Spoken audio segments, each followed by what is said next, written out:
মুড় বাড়াও আয়ন আছে 2 জন পার করে নেবেন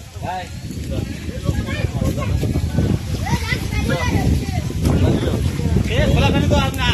খোলাখানি আর জান কেউ লড়াই না এ লড়া সরা জানার করে না কেউ জমত থেকে এই বাবা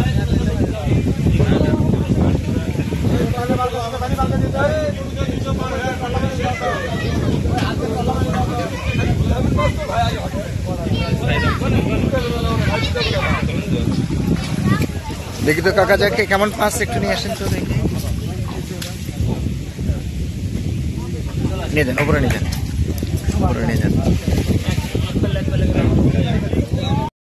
বাটা পাবেন সিলভার কাপ পাবেন সরপুটি পাবেন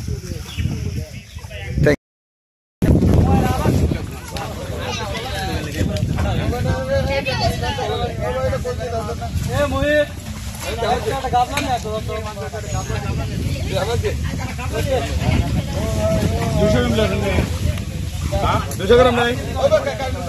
200 গ্রাম দিলে হয়ে যাবে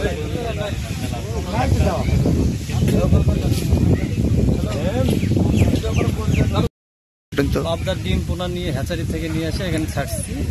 আমার 15,000 টাকা ডিম ছাড়ছি এবং আমার খরচ আছে 30,000 টাকা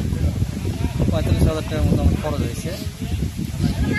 ইনশাল্লাহ দেখা যায় লাখখানিক টাকা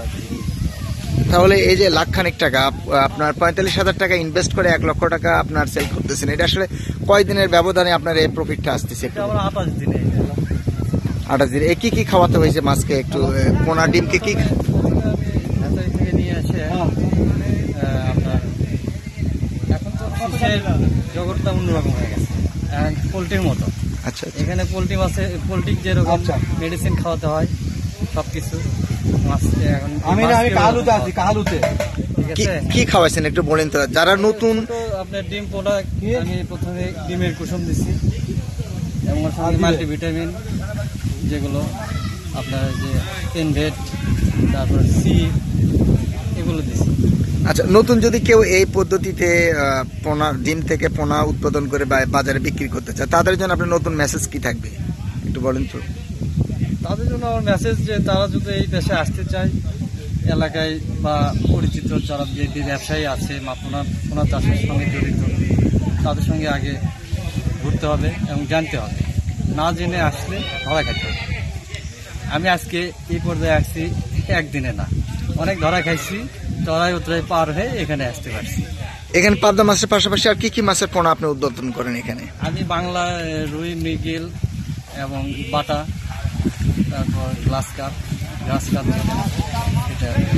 কোন পোনাতে বেশি লাভজনক আপনার কাছে মনে হয় এই পাবদাতেই মোটামুটি আমার ভালো হচ্ছে আপনি এই ট্রেনিং কোথা থেকে প্রথমে এই ট্রেনিংটা কোথা থেকে নিয়েছিলেন এটা আমি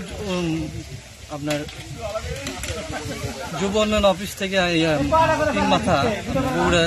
জেলা যুব উন্নয়ন অফিস থেকে আমি 3 মাসের কোর্স করছিলাম এখানে আমি সিপিএফ একটা কোর্স ছিল ওপেন ইউনিভার্সিটি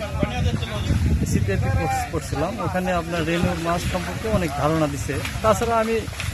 পারিবারিকভাবে বাবার কাছ থেকে হাতে করে আমার বাবা মাছ চাষ করে তার কাছ থেকেই এগুলো দেখে এবং বাস্তব জ্ঞান অর্জন করে এই মাছ চাষ শুরু করি এখন আসলে এই পেশায় আপনি সফল কিনা আপনি নিজেকে কি মনে করছেন হ্যাঁ আমি সফল আল্লাহর রহমতে ভালো আপনার হ্যাচারিতে বা আপনার পুকুরে কতজন শ্রমিক এখন কাজ করে আমার এখানে 3 জন কাজ করে ভবিষ্যতে আপনার পরিকল্পনা কি আছে একটু বলবেন ভবিষ্যতে আমার 3টা পুকুর আমার নিজস্ব একটা হ্যাচারি থাকবে সেখানে আমি মাছের ডিম থেকে ডিম পোনা তৈরি করব এবং সেখান থেকে রেণু তৈরি